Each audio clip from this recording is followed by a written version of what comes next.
예배 온전히 주께 맡겨오니 영광 받으시옵소서. 존귀하신 주 예수 이름 받들어 기도하옵나이다. 아멘.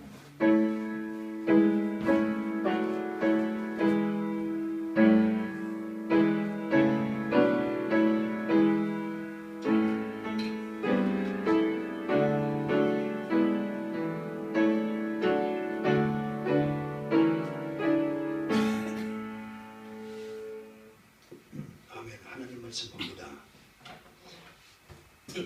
디모데후서 3장 16절입니다. 같이 큰 목소리로 합독하시겠습니다. 목소리로 합독합니다. 시작.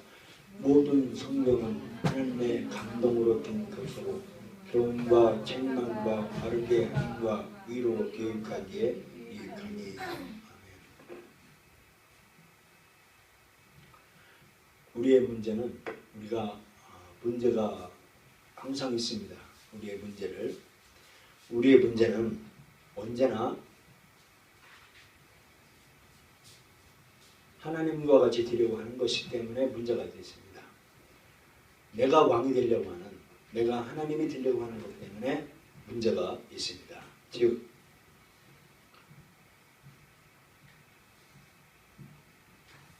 자연에 대한 지배권뿐만 아니라 자연을 지배하려고 합니다. 그리고 인간에 대한, 사람에 대한 지배권까지 얻으려고 하는 욕심에 있다 합니다.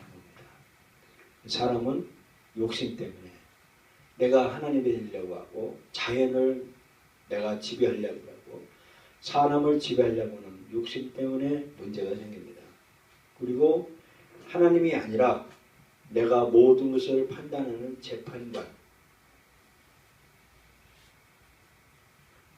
재판관이 되려고 하는데 문제가 있습니다. 내가 판단을 하고 내가 심판을 하고 내가 재판을 합니다. 이런 것 때문에 문제가 생긴다라고 하는 겁니다. 사람의 정신활동 중에 의식이 있습니다. 의식은 우리가 실제 알고 느낄 수 있는 영역이다 합니다.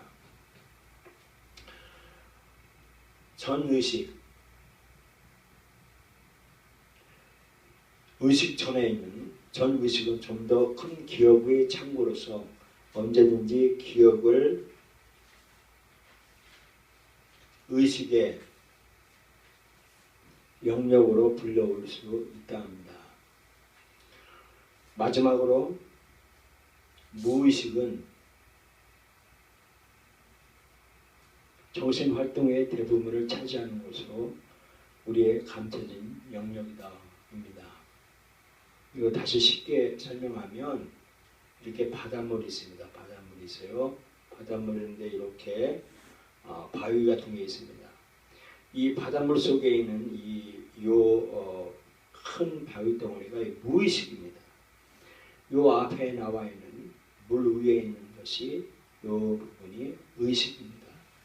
우리는 서로 인간관계를 의식의 관계로 인간관계를 합니다. 그런데 나도 모르게 이 물속에 있는 무의식을 건드리면 상처를 받고 무의식에 큰 폭발을 합니다. 그래서 이 무의식 세계까지 이 감춰진 영역, 여기까지 들춰내는 것, 이것이 우리의 작업인 것입니다. 우리가 해야 될 것입니다. 우리가 하나님의 말씀에 순종하지 못하는 가장 큰 이유는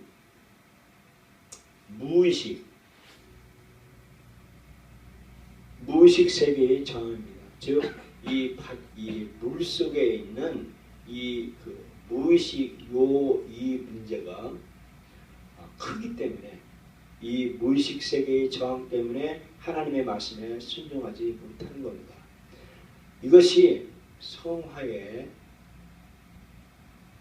제일 큰 장애물이 된 겁니다. 우리가 거룩해지지 못하는 이유가 우리의 겉으로 드러나는 모습은 별거 아닙니다. 그러나 우리 내면에 있는 무의식 세계의 그 장애물 때문에 내가 거룩해지지 못하는 것입니다. 또한 의식과 무의식의 차이가 수많은 변명이 있는 것입니다. 정상적인 욕구를 넘어서서 무한대로 가지고 싶어 하는 것을 집착 또는 중독이라고 합니다. 내가 정상적인 욕구를 넘어서서 더 무한대로 내가 가지고 싶어 하는 것을 집착이라고 하고 거의 중독이라고 합니다. 중독의 본질은 만족을 모른다는 겁니다. 그래서 중독한 사람은 만족할 수가 없는 겁니다. 대부분의 사람들은 오로지 이것을 만족시키기 위해 살아간다는 겁니다. 내가 무엇을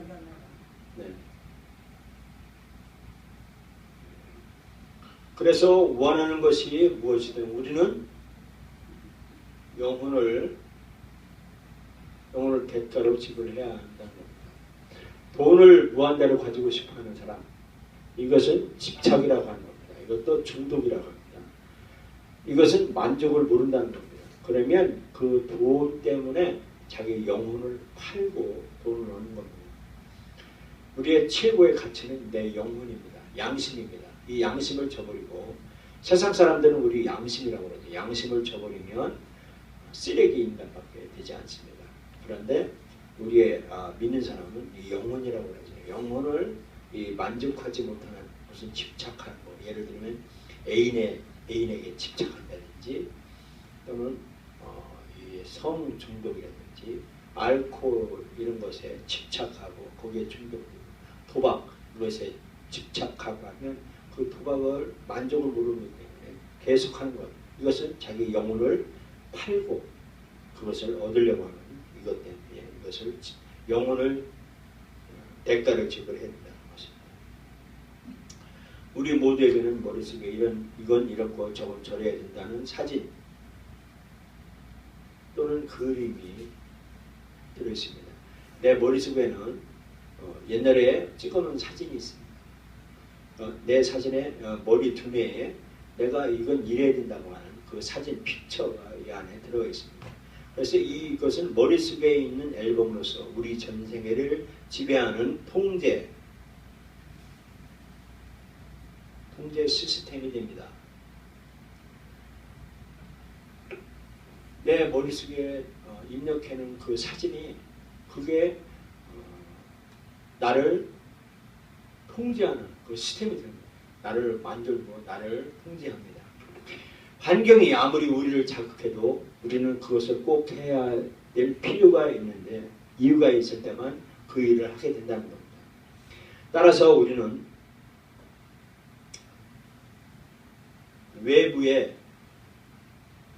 외부 환경 때문에 불행해지는 것이 아니라는 겁니다. 우리의 내면의 동기 때문에 불행해진다는 것입니다. 우리가 외부 나 말고 내 아내 내 남편 때문에 내가 불행해지는 것은 절대로 아니라는 겁니다.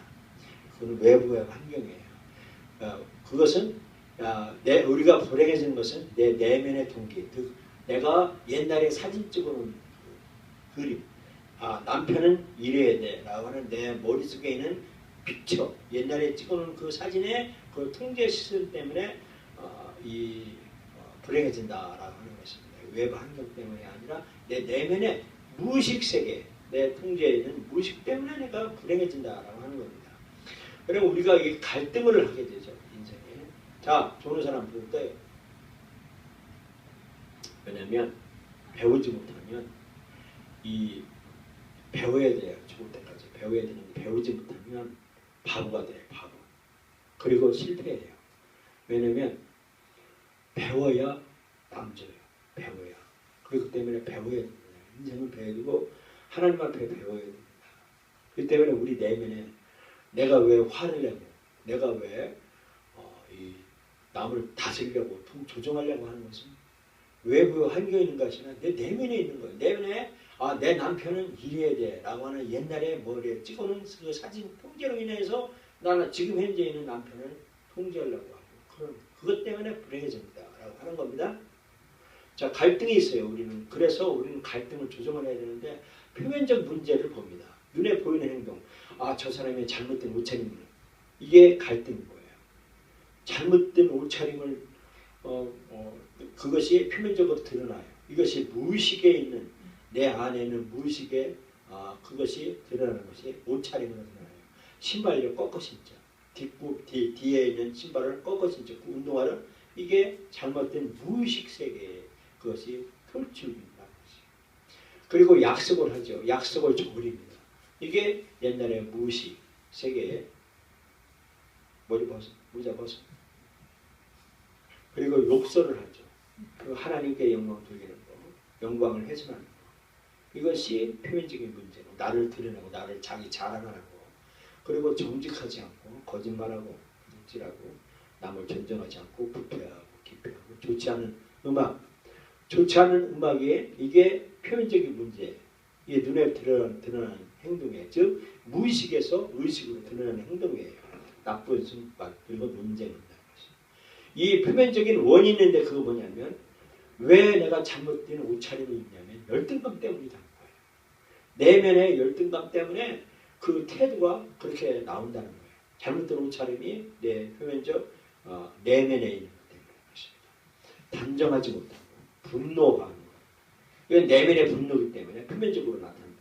두려워하기 때문에 또 염려하기 때문에 반항, 시기, 질투, 두려움, 권태, 불만, 이 죄책감, 좌절감, 이 성급함 이런 것 때문에 표면적인 원인 때문에 표면적으로 이 드러난다는 것입니다.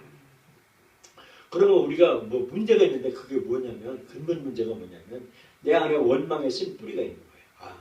내가 옛날에 우리 아버지한테서 남편이라는 뭐죠? 오이피디푸스 콤플렉스처럼 이 남편을 아버지의 그 인자한 그 남편의 상을 내 머리에 이미 찍어놨어요. 남자는 이래야 된다라고 이렇게 생각한 거예요. 근데 지금 현재 남자를 만나는 그 사람은 내가 옛날에 찍어놓은 남편상이 아니에요. 그래서 분노가 나오고 원망의 쓴뿌리가 나는 거예요. 그래서 좌절하고 절망하고 반항하고 그리워진다는 것입니다. 그리고 탐욕을 하게 되는 거예요. 세속적 가치관으로 인해서 탐욕을 하고 도덕적인 타락으로 캐싸라 써라. 안 되는구나. 난 불행한 놈 하면서 이 죄책감으로 좌절하고 그렇게 된다라고 하는 겁니다. 그리고 근본 원인이 뭐냐면 하나님께 잘못 반응하기 때문에 하나님의 은혜에 대항하기 때문에 이렇게 갈등이 없게 된다는 것입니다. 우리가 쓴뿌리가 우리 왜 나오느냐면 하나님의 나를 사랑한다는 그 은혜를 입지 못하기 때문에 하나님께 대항하기 때문에 이 근본 원인이 있다는 것입니다. 그래서 하나님은 나에게 더 큰 은혜를 주신다. 그리고 하나님은 나에게 은혜를 주신다라고 하는 그 말씀을 우리는 붙들어야 되는 거예요. 이 말씀을. 그래서 우리 마음에 쓴뿌리를 갖다 주는 원수가 있어요. 원수가 있는데 이 원수에게 우리는 원수가 어떻게 하냐면 원수는 나를 비난해요. 니까지 그러냐 하고 원수가 나한테 그래. 심지어 남편이 아내에게 당신은 막 그럴 수가 있어 하고 비난해요. 또는 아내가 남편한테 막 비난해요. 이게 원수가 하는 행동이에요. 원수가요. 그래가지고 조금 사귀보려고 하면 막 비난해서 니가 막 그러냐 하면서 내가 생각했던 이런 사람이 아니야 라고 하면서 비난하죠. 그때 본능적으로 나는 뭐냐면 나를 변호해요. 나는 그런 사람이 아니야. 난 그런 적이 없어 라고 김다윗 나를 변호해요. 그리고 나는 그런 적 없는데 하면서 변호하게 됩니다.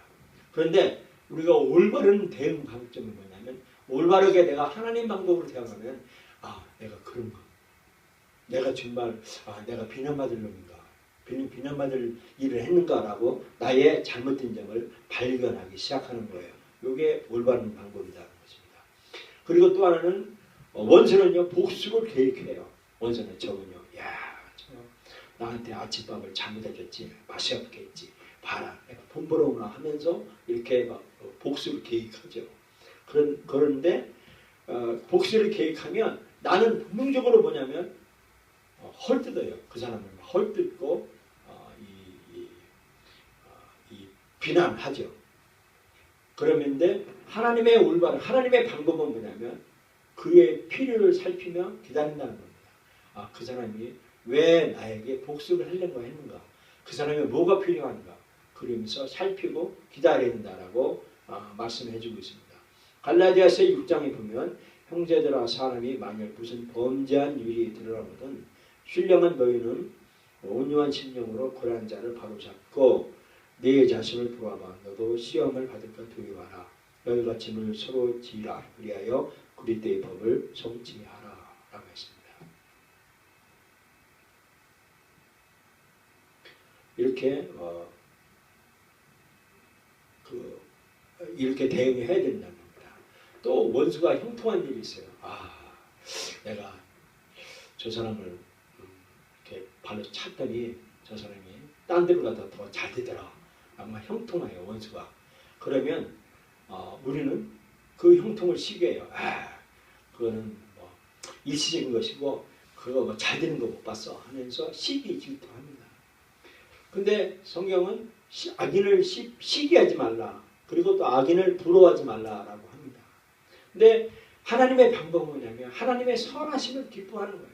하나님이 악한 자에게도 비를 주시고 선한 자에게도 비를 주시구나. 하나님이 선하시구나 라고 하면서 기뻐해야 되는 거예요. 그것이 진정한 하나님의 올바른 대응이다라는 것입니다. 그리고 악한 자들은 원수는요 문제에 부딪혀요. 문제에 부딪히면 나는 그의 실패를 기뻐하는 거예요. 저거 봐라. 나한테 잘못하더니 저거 착커뱅이다 하면서 그가 잘못된 것을 기뻐하고 좋아하는 거예요. 그래서 나의 반응은 그렇게 되는데 하나님의 방법은 하나님이 하라고 하는 방법은 뭐냐면 빨리 그의 필요를 채워주는 거예요. 그래서 원수가 넘어지면 빨리 가가지고 다시 일으켜주는 거예요. 그리고 목말라고 배고파하면 빨리 가서 마시우게 하고 도와주라라는 것입니다. 또 원수가 그 양심의 가책을 느끼는 그런 원수가 그런 행동을 느끼면 나는 내 문제를 숨겨서 안 그런 척하고 이렇게 오류가 내면 그런 경우가 있는 것이 바로 나예요. 그래서 이것이 막 들킬까 봐서 가만히 있고 숨기예요. 그런데 하나님의 방법은 뭐냐면 그 사람의 조언을 구하는 거예요. 그 원수가 그래 너 참 잘 말 좋은 말 했네. 나에게 좀 도와줘. 나 좀 도와줘. 하면 우리 같이 한번 일해보자 라고 하는 말로 우리는 하나님의 방법대로 대응해야 되는 것입니다. 로마서 8장 37절에 이런 말씀해주고 있습니다. 그러나 이 모든 일에 우리를 사랑하시는 이로 말미암아 우리가 넉넉히 이기느니라 라고 했습니다. 그러면 우리는 이렇게 하나님의 방법대로 내 기분, 내 마음의 방법이 아니라 하나님 방법대로 대응하려면 우리가 성숙을 해야 돼요. 성숙하려면 아까 처음에 이른 하나님의 말씀에 의지해서 성숙을 해야 되는 것입니다. 성경은 모든 성경이에요. 성경은 하나님의 감동으로 된 거예요. 성경은 하나님의 직접 쓰신 거예요. 그래서 직접 된 것으로 나를 교훈시키는 거예요. 나를 복주기 위한 거예요. 성경은. 그래서 하나님은 나에게 복 주려고 말씀하시고 그리고 나를 잘못된 길로 갈 때 나를 복 주려고 나를 책망해줘요. 나를 너는 네 길이 너는 백슬라이딩이야. 너는 다시 제자리로 돌아가야 돼. 그리고 책망하고 바르게 해줘요. 바르게 해야 축복을 받죠. 바르게 해주고 그리고 의로 교육하기에 이 의로 교육을 해주는 거예요. 의롭게 정의롭게 교육을 해주는 것이 성경이다. 하나님이다. 하는 것입니다.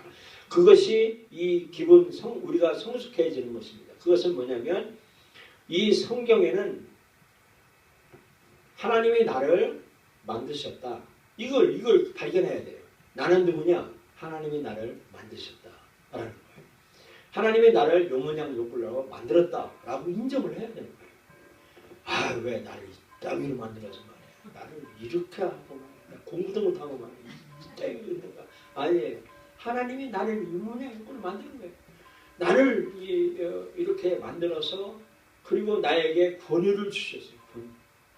그리고 이 권유를 이게 뭐냐면 권력을 준 거예요. 나한테. 여러분한테 권력을 줬다니까요. 그 하나님이 나를 디자인했으면 나에게 그 권위를 지음했어요. 심지어요 아담이요 하나님이 아담을 이렇게 만들어 놓고 하나님이 아담을 만들어 놓고 아담아 너 보고 네가 이름 짓는 건 다 네 거야. 네가 짓는 거야. 그러니까 아담이 딱 앉아 있는데 호랑이가 짐승이 딱 지나가는 거예요. 그러니까 야 너 호랑이다 한 거예요. 이거 호랑이가 된 거예요. 그리고 막 코가 깨는 동물이 딱 지나오니까 아담이 아 너 코끼리야. 그러니까 코끼리가 된 거예요. 하나님이 인정을 해준 거예요. 저도 우리 아들 딸 낳았어요. 아들 딸인데 나 이름을 딱 줬어요. 김한나 딱 줬어요. 김다위 딱 줬어요. 그게 이렇게 된 거예요. 그만큼 우리는 권위를 우리에게 부여해 주신 거예요. 이 권위가 엄청난 권위예요. 그에 대한 책임을 우리에게 반드시 지어줬어요. 책임을 져야 합니다. 그리고 우리는 소유의 원리를 받고 그리고 우리는 고난받을 권리가 있는 거예요. 그 원리는 우리가 봐도 고난받는 거예요. 고난을 기뻐하라고 하는 겁니다. 그래서 고난을 받으면 자유를 얻게 돼요. 자유를 얻으면 성공한다는 겁니다. 이것이 우리 교회가 이 7가지 원칙에 의해서 우리 교회가 움직여 나가는 거예요. 잘 들으세요. 제 이 목회 방침이 이 7가지의 원칙으로 이 핸들링해서 올라가는 거예요. 우리 교회가. 그래서 우리는 예수 그리스도의 위대한 명령을 위대한 명령의 수행 과정을 통해 하나님이 원하는 능력 있는 그 상황을 세우는 거예요. 그래서 이 7가지의 원리로 인해서 우리가 책임 관계에서 갈등을 거는 거예요. 그래서 내가 한 일에 대해서 책망을 가져요. 그것이 뭐냐면 나 자신과의 관계, 또 하나님과의 관계, 가족들과 또 친구들과의 미래, 이성교제, 이런 재정, 건강에 대해서 내가 책임을 직무를 지게 되어 있어요. 그리고 단계별로 책임 있게 행동해야 되는 것입니다. 우리가 삶의 주기가 있습니다. 이 다운된 한 달을 주기로 보면 다운된 시기가 있고 또 고점으로 올라간 시기가 있고 기분 좋을 때가 있고 나쁠 때가 있고 이렇게 주기적으로 올라가고 있습니다. 그런데 이 저점에 있고 우울증에 빠질 때 이때 잘 견뎌야 되는 겁니다. 어르신들도 올해는 잘 넘겼어요. 왜냐하면 10월 말하고 11월 달에 많이 돌아가셔요. 왜냐하면 가을하고 겨울하고 넘어가는 그 아주 급격하게 추위에 그걸 못 견디고 독감 주사를 못 맞으신 그 노인들 이런 분들은 그 겨울에 많이 돌아가셨어요. 제일 많이 돌아가신 때가 11월 달 이때예요. 근데 올 이제 겨울은 다 웬만하면 다 넘어가실 거예요. 내년 가을까지 겨울까지. 왜냐하면 제일 많이 돌아가요. 이게 주기가 있어요. 삶에. 그때 잘 견디고 이겨나가셔야 돼요. 우리가 큰 그림을 그릴 줄 알아야 돼요.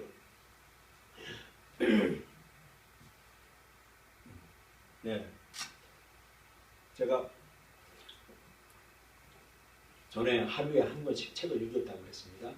하루에 책을 한 권씩 매일 읽었어요. 매일 하루에 한 권 책을 읽을 때 위에서 찍는 것을 위에서 책을 한 권을 딱 내려 보이는 것이 보여요. 책 제목, 목차 이런 걸 통해서 이 저자가 말하고자 하는 것이 한눈에 보이는 거예요. 그러면 내 인생 80인생이라고 제가 하세요. 80인생을 위에서 한꺼번에 내려 볼 줄 알아야 되는 거예요. 하나님이 나에게 이런 삶의 주기가 있었고 이때 축복을 받아야 하는 거예요. 언제까지 내가 돈을 떼돈 벌 줄 아는데 그게 아니에요. 벌 때가 있어요. 그렇기 때문에 그걸 잘 하시고 큰 그림을 그릴 줄 알아야 된다라는 겁니다. 그리고 기본 지침을 강화시켜야 됩니다. 성경 말씀을 잘 적용해야 되는 것입니다. 그래서 우리가 책임져야 할 영역이 있는 게 뭐냐면 나는 생각을 책임을 져야 돼요. 다윗 한번 읽어봐. 고린도후서 10장 일어서서 크게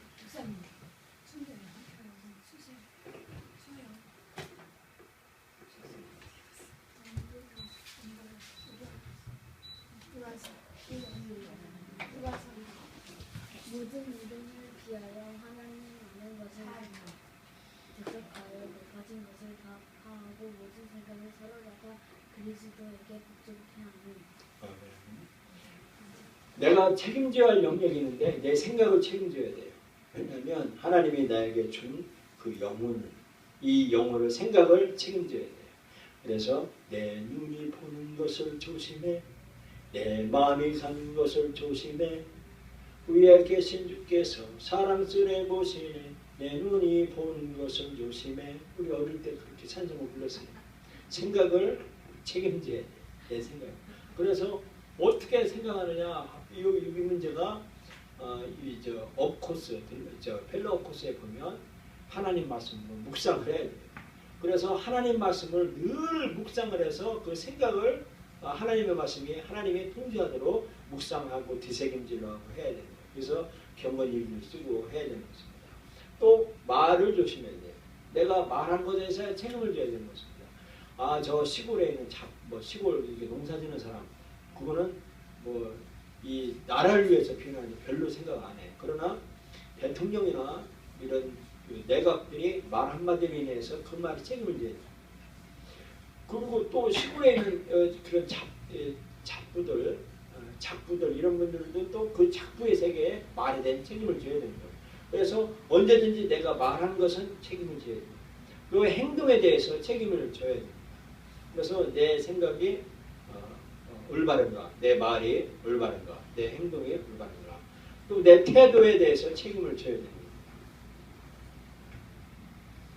북한의 장성택 부위원장님께서 실각을 하셨어요. 실각을 왔는데 사진을 보니까 하는데 이게 껍다리를 이렇게 피고 돌출 행동을 하는 걸 보았어요. 태도 때문에 실각을 했다라고 하는 소문이 있어요. 태도가 얼마나 중요한지 모릅니다. 그 장례식장에 우리가 문화를 가잖아요. 문화를 가면 상조 옆에 앞에서 영정사진 앞에서 우리가 죽음에 대한 예를 표하죠. 나도 이제 어르신이 간 길 나도 이제 갑니다. 그리고 편안하시기 바랍니다. 우리가 그에 대한 예의를 표하죠. 그 태도야말로 가장 위험 있는 일은 그 태도가 나타납니다. 그래서 우리가 이렇게 태도에 대해서 잘 우리가 나타내줘야 된다 하는 것입니다. 그리고 우리 마음의 모든 동기를 나타내줘야 됩니다. 내 마음의 모든 동기가 책임을 묻는 내 책임을 질 수밖에 없어요. 그래서 내 마음대로 가는 것이 그 결과를 얻게 되는 겁니다. 그래서 내 마음에 누가 계셔야 되냐? 주님이 계셔야 됩니다. 예수님이 계셔서 내 마음의 주인이 돼서 예수님이 하시는 대로 하는 것이 그럴 때 우리가 가장 성공할 수가 있는 것입니다. 하나님 말씀을 우리가 공부해야 되는데 하나님 말씀을 우리가 쭉 보면 집에서 성경 공부하는 사람이 별로 없는 것 같아요. 저 그렇게 되기를 많이 하실 줄로 압니다. 교회에서는 하나님께 예배를 드리고 평상시에 있어서는 하나님의 말씀을 수훈과 찾듯이 공부를 해야 되는 것입니다. 성경은 팩트는 하나예요. 사실은 하나입니다. 한 가지 해석이에요. 그런데 적용은 여러 가지 적용입니다. 곡식을 밟아 떠는 소에게 망을 씌우지 말라라고는 성경의 말씀이 있습니다. 이 곡식을 떠는 소는 먹어가면서 일을 하는 거예요. 즉 곡식 떠는 이 소는 먹을 것을 책임을 지는 거예요. 이와 같이 하나님의 일을 하는 사람, 이런 사람은 하나님이 책임을 져주는 거예요. 하나님이 먹게 해주는 겁니다. 그래서 이 성경 공부하고 성경을 해석하고 여러 가지 내 삶에 적용할 때 하나님께서는 먹을 것을 채워주신다는 것을 말씀해 주고 있습니다. 그리고 또 양털과 배실로 섞어 짠 것을 입지 말라라고 했습니다. 레위기에 보면 너희는 내 규례를 지킬지어다. 네 육축을 다른 종류와 교업하 지키지 말며 네 밭에 두 종자를 섞어 뿌리지 말며 두 재료로 직조한 옷을 입지 말지며 양털과 배실로 섞어 짠 것을 입지 말지니라. 섞지 말라는 겁니다. 하나님의 유일한 하나님의 말씀을 우리의 인간의 이성으로 섞어서 사용하지 말라라고 했습니다. 하나님의 말씀은 하나님 말씀, 세상과 세상 구별시키라라고 말씀해 주고 있습니다. 그리고 염소 새끼를 그 어미의 젖으로 삼지 말라라고 말씀해 주고 있습니다. 너희 토지에서 처음 익은 열매의 첫 것을 가져다가 너희 하나님 여호와의 전에 드릴지니라. 너는 염소 새끼를 그 어미의 젖으로 삼지 말지니라 라고 말씀해 주고 있습니다. 하나님의 말씀을 혼합시키지 말라라고 하는 겁니다.